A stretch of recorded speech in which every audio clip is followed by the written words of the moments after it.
Railway station میرے گاؤں سے فاصلے پر تھا۔ ٹکٹ خریدنے کے بعد اتنے پیسے نہیں بچے تھے کہ کسی سواری سے اسٹیشن تک جا سکوں۔ گاڑی صبح 6 بجے نکلنی تھی، چنانچہ میں نے 1 گھنٹے کا پیدل سفر کرنے کا پلان کیا۔ میرے پاس ایک ہلکا سا شولڈر بیگ تھا۔ میں احتیاطاً 4:30 بجے گھر سے نکلا۔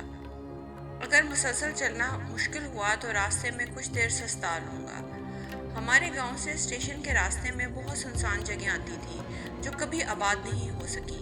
اس کی وجہ یہ تھی کہ لوگوں نے بلا وجہ ہی بہت سی کہانیاں مشہور کی ہوئی تھیں جن کا تعلق تقریباً تمام مافوق الفطرت چیزوں سے تھا۔ لوگ یہاں بسنے سے ڈرتے تھے۔ ہمارے گاؤں کے ہر شخص کے پاس اپنی ایک سنسنی خیز کہانی تھی، مگر آج سے پہلے میرے پاس کسی کو سنانے کے لیے کچھ نہیں تھا۔ مگر پھر میں نے یہ سفر کیا۔ چلتے ہوئے تقریباً 40 منٹ ہو چکے تھے۔ میرے ہاتھ میں ایک ٹارچ تھی جس کی روشنی صرف اس رستے پر پڑ رہی تھی۔ چاند کی تھوڑی ہلکی ہلکی روشنی بھی تھی۔ ہر طرف اندھیرا تھا، ارد گرد بہت اندھیرا تھا۔ میں تھک گیا، تھوڑا رکنا چاہ رہا تھا۔ میں نے ٹارچ گھما کر دیکھا۔ میں اس وقت راستے میں آنے والے قبرستان سے گزر رہا تھا۔ یہاں رکنا مناسب نہیں، میں نے سوچا۔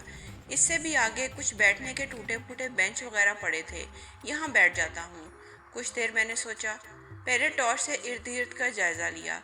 کچھ ٹوٹے پھوٹے بینچ تھے، ماحول بہت پراسرار تھا، مگر میں خود کو ضرورت سے زیادہ نہ ڈر سمجھتا تھا۔ ابھی 20 منٹ کا رستہ رہتا تھا، مگر کافی وقت پڑا تھا۔ اس وقت 5:15 ہوئے تھے، سردیاں تھیں، پچھلی رات برف باری بھی ہوئی تھی، شاید کہیں کہیں برف بھی تھی۔ سورج نکلنے میں بہت وقت تھا ابھی۔ میں نے ٹارچ سے ارد گرد دیکھ لیا تو اسے کچھ دیر کے لیے بند کر دیا۔ ہاٹ باٹل سے کافی کے آہستہ آہستہ گھونٹ لینے لگا۔ اچانک مجھے عجیب سی گھبراہٹ ہونے لگی، جیسے کوئی ہے۔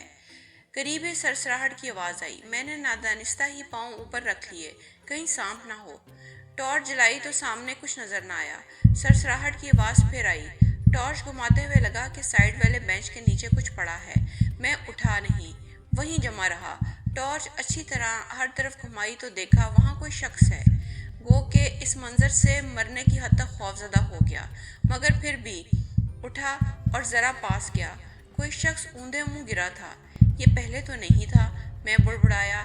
اس کے چہرہ ایک سائڈ پر تھا، رنگ بالکل زرد تھا، آنکھیں کھلی اور بے نور تھیں اور اتنی سفید تھیں کہ ٹارچ کی روشنی میں چمک رہی تھی، اور وہ میری طرف ہی تھی۔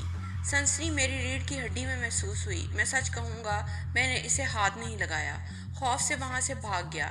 20 منٹ کا فاصلہ 10 منٹ میں طے کیا۔ اسٹیشن پر چہل پہل تھی، ایک جگہ بیٹھ گیا۔ دل خوف اور بھاگنے سے بے قابو تھا۔ پتہ نہیں کون تھا، کوئی 50 کے لگ بھگ خوش شکل سا آدمی تھا جس کا اونچا لمبا قد تھا کیونکہ وہ بینچ سے لمبا تھا۔ اس کے چہرے کی ویرانی اور آنکھوں کی بے نوری کا سوچ کر کپکپی طاری ہو گئی۔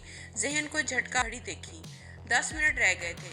میں نے اپنا ڈبہ ڈھونڈا اور ٹرین میں سوار ہو۔ سیٹیں خالی تھیں، لوگ کم تھے، شاید 10 منٹ تک آ جائیں گے۔ 10 منٹ تقریباً گزر گئے، 2-4 لوگ ہی آئے اور ٹرین چلنے کے بگل بجنے لگے۔ میں تھوڑا ایزی ہو کر بیٹھ گیا کیونکہ تقریباً 6 گھنٹے کا سفر تھا۔ ٹرین میں لائٹیں جل رہی تھیں۔ اچانک فلکچویشن ہوئی، لائٹ چلی گئی، مگر چند لمحوں میں ہی آ گئی۔ ٹرین چل چکی تھی۔ میری برابر والی سیٹ پر آ کر ایک شخص بیٹھ گیا۔ میں اپنے خیالات میں گم تھا، کچھ حیران ہوا کہ ٹرین چلنے کے بعد یہ کیسے آ گیا۔ ابھی سوچ ہی رہا تھا کہ اس نے کچھ کہا۔ میں نے اس کی طرف دیکھا اور شدد رہ گیا۔ یہ تو وہی شخص ہے جس کی لاش میں نے کچھ دیر پہلے دیکھی تھی۔ وہ بہت میٹھے انداز سے مجھے دیکھ رہا تھا اور مسکرا رہا تھا۔ اس نے کہا، کیا آپ بھوتوں پر یقین رکھتے ہیں؟